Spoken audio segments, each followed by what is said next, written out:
আল্লাহ তাআলা আরও বলেন, কুল ইন্নাল মাউতাল্লাযী তাফিররুনা মিনহু ফাইন্নাহু মুলাকীকুম সুম্মা তুরাদ্দুনা ইলা আলিমিল গায়বি ওয়াশ শাহাদাহ ফায়ুনাব্বিউকুম বিমা কুনতুম তা'মালুন।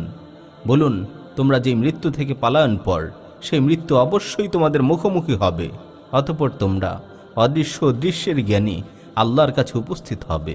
তোমরা ইতিপূর্বে যা করতে সেসব কর্ম সম্পর্কে তিনি তোমাদের জানিয়ে দিবেন।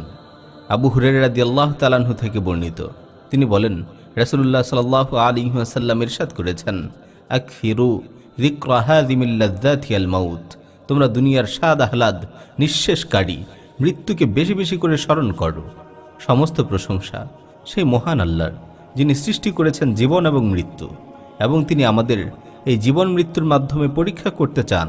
যেমন আল্লাহ তাআলা ইরশাদ করেছেন, আল্লাযী খালাকাল মাউতা ওয়াল হায়াতা লিয়াবলুয়াকুম